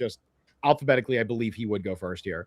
Michael Carter, the running back, had a couple of nice moments with the Jets. There was a point going into that 2022 draft where he was RB1 and people were like, oh, is this the year of Michael Carter? And then they drafted Breece Hall. And I remember PFF George going on and being like, you don't need Breece Hall. You have Michael Carter. Why would you do this? Right. Malik Willis is right there. You're the Jets. You saw. And then he got fired. Yeah, he's unemployed now. He got fired. Yeah, I know. Yeah, look at him now. He and Mekhi Becton in the same line.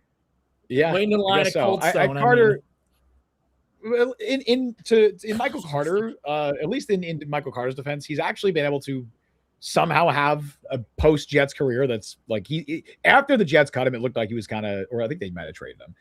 He kind of was it looked like he was gonna flame out of the league. He kind of resurfaced last year in Arizona, mostly because they had so many injuries with James Conner. Now he's with Robert Saleh. Yeah, I was gonna say. Now where is he? That's right. He's back in Tennessee, or he's back with Saleh in Tennessee. I think he's C tier. He's perfectly fine C tier. Yeah, the question is where in C tier. Did he get hurt? Because I remember his rookie year, he had a lot more wiggle to him, and then he just looked like he lost. I think he sprained his ankle. That sounds right down the stretch. Yeah, but a sprained ankle isn't like that. I had to change my whole running style as an injury. Yeah, he kind of just fell off. I don't know. I think he's still above Braylon Allen. I think he's done more with the Jets than Allen did. I put him below Ashton Davis and above Braylon Allen is probably where I'd put him. Maybe, I'd say so. Yeah, we'll put him below Ashton Davis because Davis was a higher pick, but he just did more with the Jets than Michael Carter. Michael Carter the second. Michael Carter 2. This one's gonna be probably B tier. 5th round pick, ended up becoming one of the. I mean, honestly, there was a point where he was trending towards A tier, and then unfortunately, just injuries and smaller frame really got the best of him, and he just was not the same player. He dealt with the back injuries, and but at his peak, I mean, you could have made a case that he was the best nickel cornerback in the NFL. Eagles are still using him, so yeah. And for a 5th round pick, that's really damn good. So the question is to me, where in B tier? Because I think he's definitely firmly B tier. I mean, you could make the case. Might sound crazy. You could make the case he's ahead of AVT and Jermaine Johnson just because he was a 5th round pick. Oh, that's where I'd put him, but behind Sherwood. Yeah, that's that. Probably. I think Michael Carter's peak might have been higher than Sherwood. He was unplayable last year, Michael Carter. He was. But it was injuries. Like, it was more injuries with him. Well, and he just can't tackle. And the scheme didn't really suit him going from Saleh to Glenn. Who's seen the Steve Wilkes suit other than Jawan Briggs? It's a great point. Yeah, Carter's clearly his own corner. Like, he's just not big enough to be playing as a man corner that is asked to do those physical things. I will say B tier for him. We'll say behind Sherwood. I think that's fine, which sucks because he was a really good Jet for the time that he was with the team, and there was a point where he was trending towards A tier. I think there was a point where we would have put him in A tier had his career not kind of gone the way that it did. We're getting down to our final stretch here. We got 7 Jets left, and oh boy, it's everyone's favorite, Michael Clemens. He's gonna be C tier. S tier because he scares me. Yeah, maybe. Or B tier for the barbed wire bat. If he's in the room with you, Justin, you putting him anything except S tier? All right, you got it. S tier above Garrett. I think he's C tier. I don't know. I think he is too. Yeah. The question is where. Honestly, he's better than Max Mitchell. He's better than Max Mitchell. So maybe the crap. Not to defend Michael Clemens here, but like, if he got picked like in the top 50 and he was playing like this, he was a 4th round pick, and he was playing like a 4th round pick, rotational defensive end at times. Yeah. The scheme asked him to do things he couldn't do, and he has like no juice as a pass rusher, but I mean, the Colts just gave him a 3-year contract, but there's value in him. Now that I'm looking at this again, was Michael Clemens really a better Jet than Bryce Hall? Like, are we really going to say that? Is that fair? Yeah. Because I don't know, man. Just for vibes, Clemens was hated. Like, he was, and it was overhated. Like, I agree, it was overhated. Yeah, he was overhated, but man, he just became the poster child because he was the one always doing something stupid every week, like jumping on the offensive line in Buffalo, or the Cleveland video of him walking down the sideline, mouthing off to the fans. Like, to be fair, I love that video. Me too. But I think that's one of the funniest things he ever did, especially in that deep voice. Oh my god, that is one of the funniest things any Jets player has done. And if it wasn't the most hated player in the team, I think fans would love it. My favorite Michael Clemens moment. I think he made a play in preseason. I don't know if it was like a sack or a forced fumble or a fumble recovery. And they were asking him, like, what were you thinking about when you made that really good play? And he just looks at him 5 seconds and just goes, I wasn't. I'm like, okay. Jeez. All right, next question. The reporter's like, oh, okay, next question. I think this is fair. I think putting him towards the top of C tier, below Ruckert, above Mitchell. Funnily, it's just those three members of the 2022 draft class right there, back-to-back picks in Ruckert, Clemens, and Mitchell. All of them had very similar careers with the Jets as like bad starting caliber player. Like I would say like fine enough depth, like below average depth, who's just managed to last 4 to 5 years with the team. Imagine if Douglas drafted like that every year, he probably would still be here. I know, right? Instead, that 2020. Imagine if I was 6'5" and had $50 million. You know, like I'd be dating Ariana Grande, but nope. Would you be dating Ariana Grande? 6'5"? Like, a boy can dream. I don't know. Okay, all right. I love how in your wildest dreams. I don't know. I mean, it's like 50-50 in my dreams. I'm like, I don't know, maybe. It's like in my wildest dreams, maybe I'd be dating Ariana Grande. Maybe. Yeah, I get a nice, like a nice condo, Yeah. This is fun. This is actually kind of fun to visualize. It's like so this is like C tier is like the 2023 class or 2022 classes here. D tier and non-NFL players a lot of 2020, where it's like Becton, Braden. That's one of the worst classes I've ever seen, and not even like Jets fan. Like it's that bad. Yeah. Ryan Glick, I might have been frustrated with the knucklehead penalties, but I always liked Clem. There you go. You're one of the few. You're one of the few. He was fine. He's an NFL player who actually just got a decent contract with the Colts. I think he's fine there. Next, this is an interesting one. It's Olufashinu. So we obviously can project that he's going to end up being higher than wherever we rank him on this list. But through 2 years in the league, where would we put him? Is it B tier? Or are we waiting? I was going to say between Eccles and Jermaine. Okay. Because I've said this on the podcast before. Like, obviously the offensive line's good now, but I don't think he's been like amazing. But he's been an above average or like average, kind of on that average, above average, weird line of demarcation where he can go either way. I think he's been an average starter is how I would classify his first 2 years in the league. I don't know if I'd say above average. I think he's been an average starter and somebody that you obviously hope and project will continue to climb into that above average tier. I think 2025 was much better than 2024. So the second half of 2025, I thought was better. I thought he struggled early in the year. I thought the second half of 2025 was better. Some of that might have been just Fields though, too. Might have been plus starter. I even average kind of feels a little low to me. Like, I don't know. Maybe I'm lower on a little bit better than that. I don't know. Maybe I'm lower on Fashanu than you guys are. I would not consider Olufashinu at this very moment, like right now, a plus starter. But I think by the end of 2025, I'm hoping that, or 2026, I'm hoping that he will be. But I would say B tier is fair. We can put him ahead of Eccles. Like he's obviously a better player than Brandon Eccles, just different draft picks. But yeah, I think that's fair. He's not quite Jermaine tier yet, but you're hoping that he gets into that Jermaine AVT, and honestly, you're hoping he gets into where Tittman is right now. All right, final five. Next up, Quantez Stiggers. Core special teamer. Guy never played college football. Played for the fan-controlled Steve Aoki NFT crypto FC team, and the Toronto Argonauts, and the Toronto Argonauts. I don't know which one's more illustrious, that one or the Toronto Argonauts, but and now he's become a pretty good gunner on special teams, and I think a meh to bad backup corner. Like I certainly don't trust him when he's out there playing outside corner, but he has a role as a special teamer.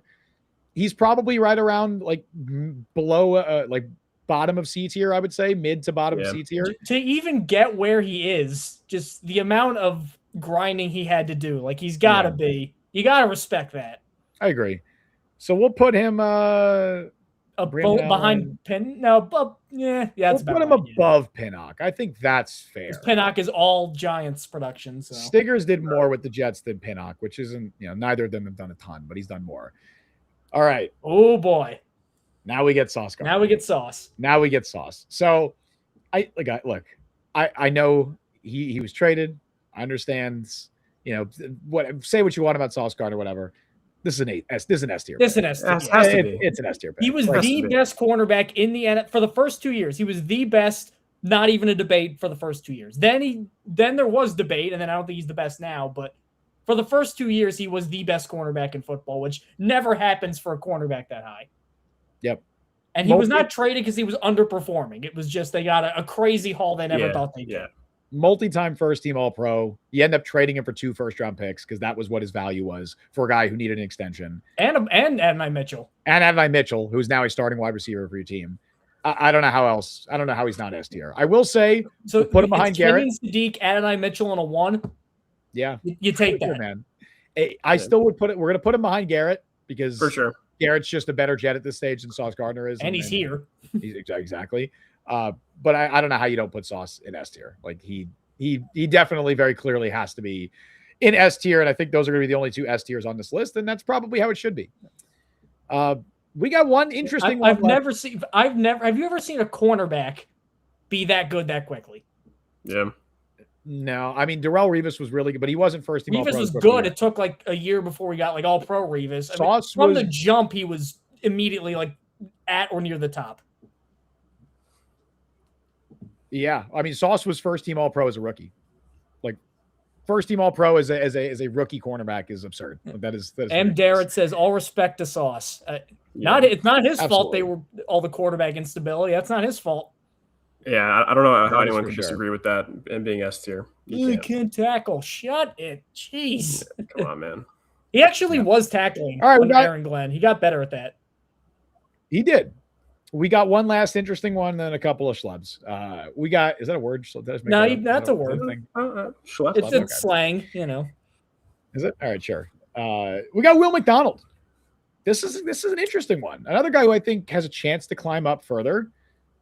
I think he's going to be. He's the fact you took him over Smith and Jigba is.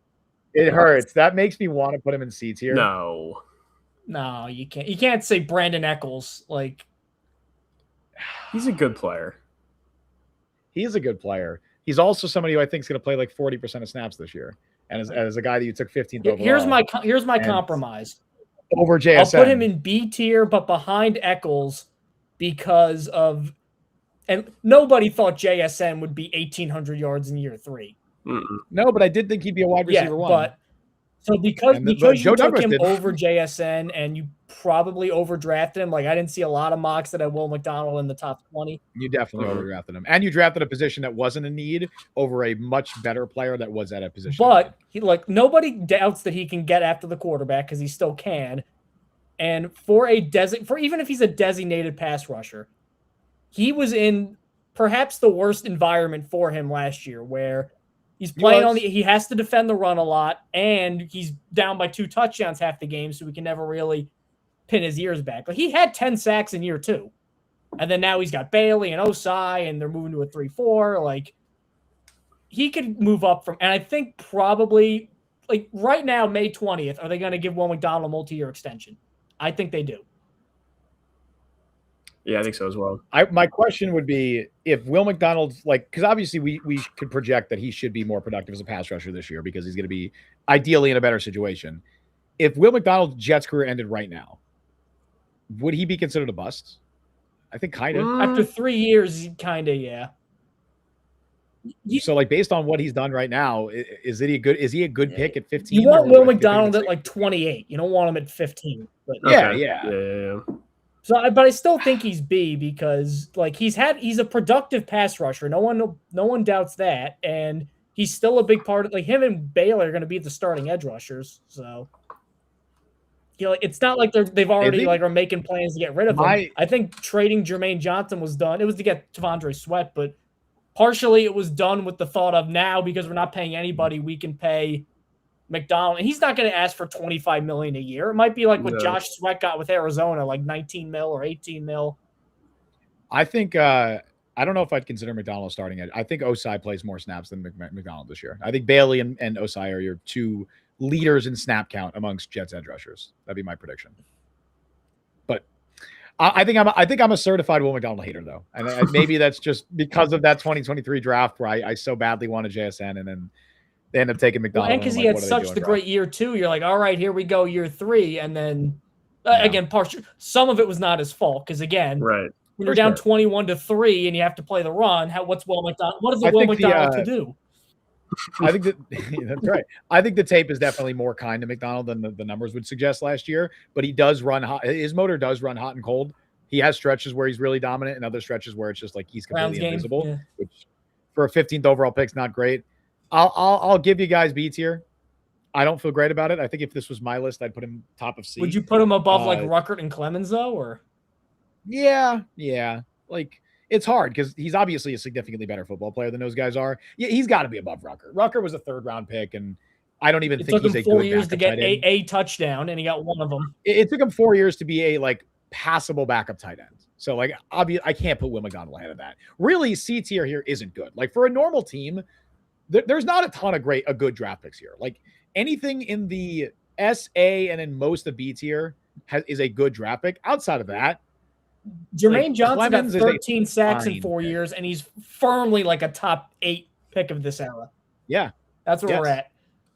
It's not good when you put the totality of the Joe Douglas draft classes on the board like this. You really get a feel for how bad it was. Well, let's finish this off with a couple of guys who they might not be NFL players. One of them is Zach Kuntz, the most athletic tight end in NFL history. That and a nickel get you a cup of coffee. Will that put him in the Zach tier? Or... Right? No, you can't put him in this. Oh, come on. That devalues the Zach tier. You raise a really good point. No, here's the problem. Put Zach Pascal in there too? I don't know. Like, no, because this tier is Zach with an H and Zach Kuntz spells with a K. So yeah, workaround. If it was Zach with an H, then maybe we would. You do raise maybe the Z. That's just the Z tier. So the Z tier. The Z tier, which actually that really works. That being the last tier of the Z tier. Kuntz is not on an NFL roster. He did briefly sign with the Dolphins. They cut him like 2 weeks ago. So he was with they did, you're right, in early May. So he had actually joined the DC Defenders of the UFL after he was waived by the Jets this past August.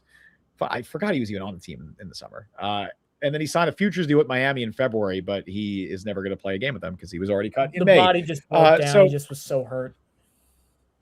I guess he's not an NFL player. He also just looked lost out there pretty much all times. We'll put him technically ahead of Morgan and Key because he did play, I believe, 1 or 2 games with the Jets. That's the Jets standard, baby. Did you play in a game? Because it's not even played 2 games. Not even a bottom 3 pick in this Joe Douglas era, and he played 2 total games. I think he played. I don't even know how many snaps did he play. I think it was less than 5. I think he might have played 2 total snaps. 2 more. He played 3 total snaps on offense. Wow. He played 10 on special teams. You too can be Zach Kuntz. Actually, no, you two exact impact on the Jets. Joe and Key did. All right, last we got Zy Barnes. Equally good at playing NFL football as Jalen Key. Yeah. Now, Zaire Barnes somehow did resurface with the Giants last year, played 11 games, actually started a game. Now, they had a lot of linebacker injuries and were a total mess on defense late in the year, so that was part of it. I guess for the Jets, he's not an NFL player because he was not in it. He played 1 year with the Jets. I don't even think they really expected him to. I remember even when they took him, they're like, he'll be a special team guy. Like they didn't ever even really thought of playing him at linebacker. It was a weird special teams guy too because he wasn't particularly big or fast or a good athlete or productive in college. That makes him a weird draft pick. And he played at Western Michigan. It was like, okay, you didn't even get like maybe the best player of Western Michigan's defense. Like what what a bizarre 6th round pick. But hey man, he's playing in the NFL now. Didn't do it with the Jets. We'll put him ahead of no, we'll put him below Marshall. Marshall, I thought had a better summer than Zaire Barnes. There you go. Look at this. This is 5 years of talent acquisition. Look at this. Oh my god. 40 players. 40 above, I would say 4 clear above average players in 5 years. Yeah. And while being bad all the time and getting top picks all the time. There are 6 players here that I think are definitively a good pick for any NFL team. It's the top 6 here. And then you get to AVT and Jermaine where, like good players, but also injuries, first round picks. You got to see more. McDonald, you got to see more. Yeah. So you really have 6 definitive good picks out of 40 that Joe Douglas made. And then there's some that are like, you know what? Fine. You got Michael Clemens in the 4th round. You hope to get a bad backup player in the 4th round. That's fine. Same with Jeremy Ruckert, Max Mitchell. You got 1 year of all right play out of Bryce Hall. I like Isaiah Davis's 6th round pick, but he's your 3rd running back. Like the median player here is like Ashton Davis. That's the median player. Yeah. Yeah, That's really an is. average Joe Douglas pick. And the largest tier here, it does not go unnoticed that the largest tier is not an NFL player.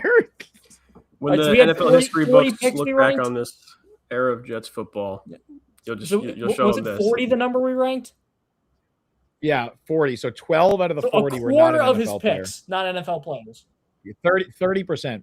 30% of the draft picks that Joe Douglas made with the Jets were not And NFL players. Two of And them that's were not including included Zach in D Wilson. because they're friends of the show, and one of them is Zach Wilson. So it's almost half. Yeah, that's not including Braden Mann, Carter Warren, Zach Wilson, Quantez Stiggers, and and Quantez Stiggers, who are like kind of barely, or not Stiggers. Who's that? Who's the end of D tier? Who's that? Blanking on who that Is that Zuniga? No. LaMichael Pirine. No. Michael Pierre. Thank you. They kind of look alike. Yeah, that's not including Becton and Moore. Like those are top picks. Yeah, somehow, 30% of his draft Becton class. gained the amount of Elijah Moore in weight at camp, and then was wondering why he wasn't healthy. 30% of Joe Douglas draft picks with the Jets were not NFL players, and that is considering the fact that we are counting LaMichael Pirine and Carter Warren as NFL players, which is the bar. I is don't so know how low. you do this coming from the Eagles. Yeah, well, now back with the Eagles. What scouting? You don't think you at least like? If I'm Douglas, I go, all right, what would Howie think of this guy? What would Howie think? Yeah, would that not be a better way than this? Look what happened here. Look what we're left with. Three of the top 4 players in D tier played for the Eagles recently, or like so. Mekhi Becton played for them. Elijah Moore is now on them, and Braden Mann is there. So maybe 4 clear above average players. One of them you traded, and the other one you almost traded. Yeah, that's where we're at. Yeah. Well, let us know in chat what you guys think of this tier list. If you change anything, I will make this publicly available. I'm going to put this in the link to the in the description on YouTube, so we can check that out afterwards, and you guys can make your own tier list with that if you want. We've done that in the past with the other tier lists. Yeah, what a show, guys. This might have ended up being our longest. I can't say it's my favorite, just because not fun to look back and reminisce about all these picks. Although again, I do enjoy our Hamza Nasruddin discussions. I really do like having these lengthy conversations about Zach Kuntz or James It was a Morgan. full smorgasbord buffet of topics, which got Mekhi Becton interested. So yeah, he's still going. He's still going. His normally the quota for Mike. Hold on, let me pull up my list normally here. Normally the quota for you is 1 per episode, but we had to extend that quota just because we were talking about him a lot. So it's how it goes. M. Darrett, Sauce and Garrett's early success skewed Joe Douglas's assessment in the moment. He just thought, I got it now because he nailed it in 22. Well, I think the perception of him was like the 2022 draft class really. All in a row, yeah. He gained a reputation as a good drafter because of that draft class, even though none of his other draft classes. 2021 is probably his second best class because you got Carter, you got Sherwood. At least you got 2 day 3 picks there that ended up being at points plus starters for you. But and Rodgers gave him a very easy, not my fault. Rodgers got hurt. How crazy is it that we're saying that 2021 is his second best draft class, and that was the draft class he picked Zach Wilson second overall? How crazy is that? And that's probably his second best class with the Jets. Maybe 2023 because you get McDonald and Tippmann, but even then, those are the only picks. Right. Yeah. Nobody else. There's a bunch of non-NFL players in that class outside of that. And it's not like McDonald we're considering a very good pick at this time anyway. So he was almost in C, if not for intervention. What a mess. What a mess, man. Maybe we'll go back and do this in the future at some point with McCagnon drafts or Muji's obviously too early to do that, but it'll be fun to do that in the future. But anyway, Charlie, thank you for joining Chuma Adoga. Of course. Always a pleasure to be on with you guys. Always fun. Absolutely. Before I sign off, you can plug whatever you got to plug. I mean, you're mostly plugging Jet Press stuff you want, but plug whatever you got to plug. Check out our website. What I'm great for. Before Google prevents you from doing that, you guys see the Google. Oh yeah, they're gonna just make you do the AI mode. They're gonna make that the default search. I think they backed down a little bit on that, but if that does happen, the internet will be fundamentally changed forever, and it's gonna be insane. And make sure you're coming back to the JetPress.com. Jeremy Ruckert's name is spelled Jeremy. Right. Make sure you come back to the JetPress.com so you can actually read our content instead of relying on SEO and Google. To be more like old man yelling at young people here. I saw a tweet where it was there's no way these college kids wrote 5-page papers without AI. I'm like, are you kidding? 5? Right. That's it? 5's nothing. Oh Five's my nothing. God. You know what I we're write like writing? 30 in a day. You know sometimes. You know what we're writing still every day without AI? Like, Oh my God. damn, man. 5 is too much. Oh, Right. what these weenies over here who can't write. Anyway, Now that I've insulted the youth of America. now that you've insulted the youth, you can follow Mike on Twitter at Mike. Follow me on Twitter, Justin Z. Freed. Follow Charlie at Charlie Baduini, right? That's what it is now. Follow JetPress at the JetPress. Download the JetPress podcast wherever your podcast. Check us out on YouTube and TikTok. Subscribe, like, hit the notification bell. Thank you again to Austrian Jet Fan. Every time. We really appreciate it, buddy. Gifted 10 memberships. You are the man. We say it every time, but you are. You know what to do. We stream live every Wednesday at 3 p.m. Eastern time. Thank you all for listening to JetPress Podcast. I've been Justin Freed. That is Mike Luciano, and that has been Charlie Baduini. See you folks next time.